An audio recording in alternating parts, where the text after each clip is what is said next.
નમસ્કાર દર્શક મિત્રો, N7 ગુજરાતી ન્યૂઝમાં આપનું હાર્દિક સ્વાગત છે। સમાચારની વાત કરવામાં આવે તો સુરતમાં ગાડી પર ટીવી પ્રેસનું બોર્ડ મારીને અસામાજિક તત્વોની દાદાગીરી કરતા હોવાનો વિડીયો વાયરલ મામલે ઉધના પોલીસ દ્વારા 3 આરોપીઓની ધરપકડ કરવામાં આવી છે।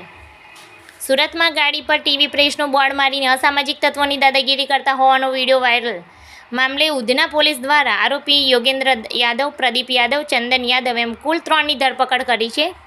તે ઉપરાંત અન્ય 3 આરોપીઓની ધરપકડ કરવાની તજવીજ હાથ ધરી છે। આરોપીએ ફરિયાદીના ઘર પાસે આવીને મારામારી કરી હતી। તે ઉપરાંત રૂપિયા 2 લાખની માંગણી કરી હતી। તેઓ ગાડીમાં મ્યુઝિક સિસ્ટમ ચાલુ કરીને હાથમાં બોટલ લઈ જાહેરમાં ઝૂમતાનો વિડીયો સોશિયલ મીડિયામાં વાયરલ થયો હતો। વિડીયો વાયરલ થયા બાદ ખુદ ઉધના પોલીસે ફરિયાદીનો સંપર્ક કર્યો હતો। હાલ સમગ્ર બાબતે ઉધના પોલીસે આગળની તપાસ હાથ ધરી છે। સુરતમાં ગાડી પર ટીવી પ્રેસનું બોર્ડ મારીને અસામાજિક તત્વોની દાદાગીરી કરતા હોવાનો વિડીયો વાયરલ મામલે ઉધના પોલીસ દ્વારા આરોપી યોગેન્દ્ર યાદવ, પ્રદીપ યાદવ, ચંદન યાદવ એમ કુલ 3ની ધરપકડ કરી છે। આરોપીઓ પોતાના અન્ય 3 મિત્રો જોડે ઉધના વિસ્તારમાં આવી પ્રભુનગર પાસે ફરિયાદીના ઘર પાસે હંગામો મચાવ્યો હતો, જેનો વિડીયો સોશિયલ મીડિયામાં વાયરલ થયો હતો। વિડીયોમાં સ્પષ્ટપણે જોઈ શકાય છે કે 3 આરોપીઓએ પોતાની 4-વ્હીલર ગાડીમાં આવે છે, જે ગાડી ઉપર ટીવી પ્રેસનું બોર્ડ મારવામાં આવ્યું હતું। આ અસામાજિક તત્વોએ થોડાક સમય માટે આખો રોડ બાનમાં લઈ લીધો હતો। આ બાબતે ડીસીપી ભગીરથસિંહ ગઢવીએ જણાવ્યું છે કે ઉધના પોલીસ સ્ટેશન હદ વિસ્તારમાં આવેલા પ્રભુનગર વિસ્તારમાં ફરિયાદી પપ્પુ બાટે, જેઓના પાડોશમાં રહેતા હતા, યોગેન્દ્ર યાદવ અને પ્રદીપ યાદવ, એમાં પ્રદીપ યાદવ આ પહેલાં લિંબાયત પોલીસ સ્ટેશનમાં કોઈ ગુનામાં લાજપોર જેલમાં હતો, ત્યાંથી છૂટીને તે પોતાના ઘરે આવ્યો હતો, જ્યાં ફરિયાદી પપ્પુ બાટે પાસે પ્રદીપ યાદવે આવીને કહ્યું હતું કે તું મને જેલમાં મળવા શા માટે આવ્યો ન હતો।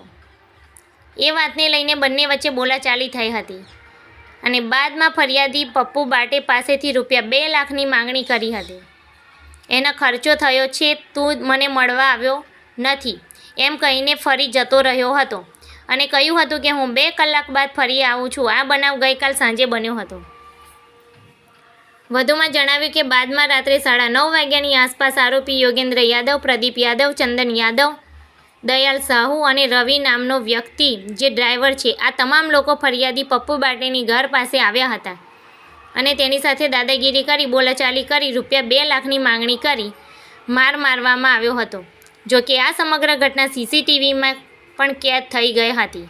તે ઉપરાંત તેમનો વિડીયો પણ સોશિયલ મીડિયામાં વાયરલ થયો હતો, જે મામલે ખુદ ઉધના પોલીસે જ ફરિયાદીનો સંપર્ક કરી પપ્પુને પોલીસ સ્ટેશન બોલાવી વિગતવાર ફરિયાદ લઈ આગળની કાર્યવાહી હાથ ધરી હતી।